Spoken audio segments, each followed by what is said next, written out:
Bonjour à tous. Alors aujourd'hui, l'objectif, c'est de vous parler de la grippe.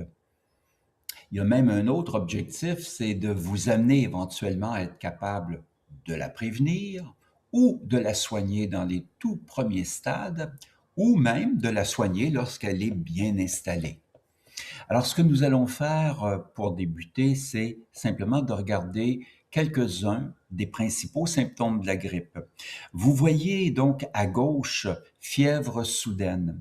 Eh bien, c'est pas banal l'histoire de la fièvre. Vous allez comprendre quelque chose, ou en tout cas, ça va tous nous faire réfléchir, c'est que au cours des millions d'années, l'organisme physique a bâti un système de défense dont une des premières réponses à l'invasion d'un virus ou d'une bactérie, c'est de créer une élévation de la température, la fièvre, pour en quelque sorte brûler, annihiler le virus qui est là.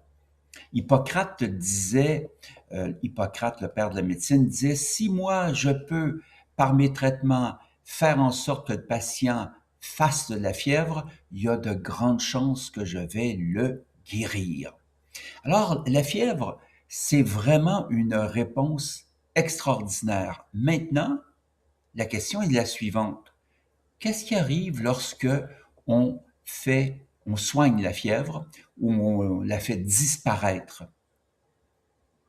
Est-ce que ça l'aide vraiment l'organisme ou pas?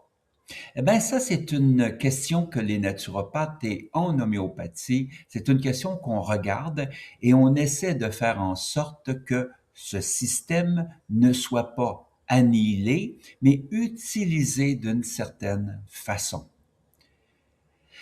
Deuxièmement, vous voyez dans les principaux symptômes de la grippe une fatigue intense. Alors, j'ai pas besoin d'illustrer ça de façon très sérieuse. Vous avez tous, je pense, dans votre vie, eu une grippe et vous savez jusqu'à quel point se retrouver au lit est quelque chose qui est intéressant. On est, lorsque la grippe est présente, fatigué et faible. Dans un troisième temps, vous voyez les douleurs musculaires. Alors ici, au Québec, on dit souvent, lorsqu'il y a une grippe qui touche comme ça l'ensemble de notre corps, qui est douloureux, on dit, c'est comme si un autobus nous avait passé sur le corps. Alors les articulations sont plus douloureuses aussi. Et finalement, au numéro 4, vous voyez un ensemble de symptômes respiratoires.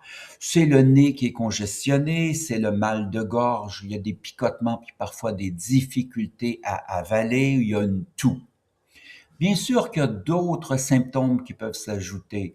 Je pense notamment au mal de tête qui est très souvent présent, la photophobie qui fait qu'on veut plutôt être dans des espaces qui sont obscurs.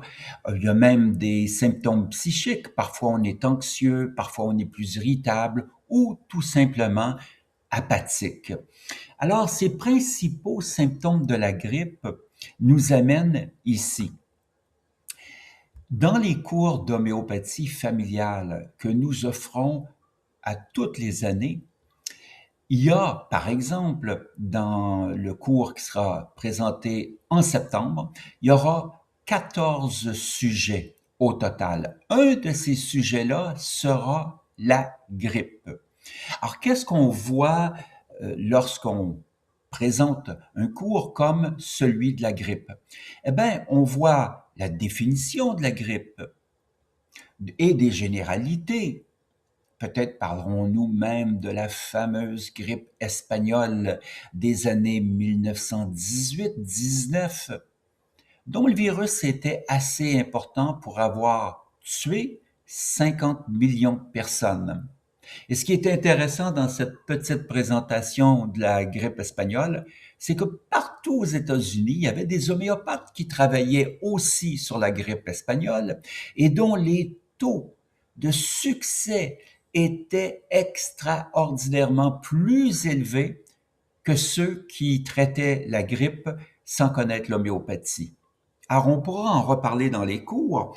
Dans un deuxième temps, dans les cours, on présente les causes des problèmes, que ce soit les ballonnements, que ce soit la fibromyalgie, que ce soit la grippe. L'intérêt, c'est de comprendre d'où ça vient. Et je vous donne tout de suite une clé. Ça vient de plusieurs endroits, mais souvent du fait que notre système de défense, notre système immunitaire est un peu fatigué. Dans un troisième temps, qu'est-ce qu'on fait? C'est qu'on regarde les solutions. Alors, les solutions dans les cours d'homéopathie familiale, c'est souvent la présentation de 5 remèdes homéopathiques qui peuvent, selon les cas, s'ajuster et soigner la grippe, mais ça va plus loin.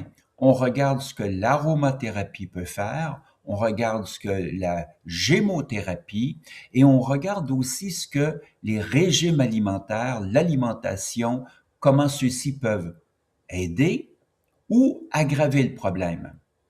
On voit au numéro 4 sur la fiche, on voit quels sont les principaux symptômes de toutes ces maladies qui sont présentées dans les cours d'homéopathie familiale. Que ce soit les symptômes de fibromyalgie ou que ce soit les symptômes d'herpès, que ce soit les symptômes de maux de tête, quelles sont les différentes façons dont cela s'exprime. Et enfin, dans les cours d'homéopathie familiale, on voit également comment utiliser le remède. Est-ce qu'on le donne une fois par jour, 3 fois par jour? Dans quelle dilution, dans quelle force le donne-t-on? Basse, moyenne, haute? Pendant combien de temps est-ce qu'on le donne aussi? Alors, tout ça est présent dans les cours d'homéopathie familiale. Alors, si ces cours vous intéressent, je vous invite simplement à aller du côté de chquebec.com. Vous verrez en quoi consiste ce cours d'homéopathie familiale. Vous aurez aussi l'occasion, si vous le désirez, de lire les articles qui ont été écrits dans le blog de l'école. Voilà. Alors tout ça est présent pour vous. Au plaisir de vous revoir.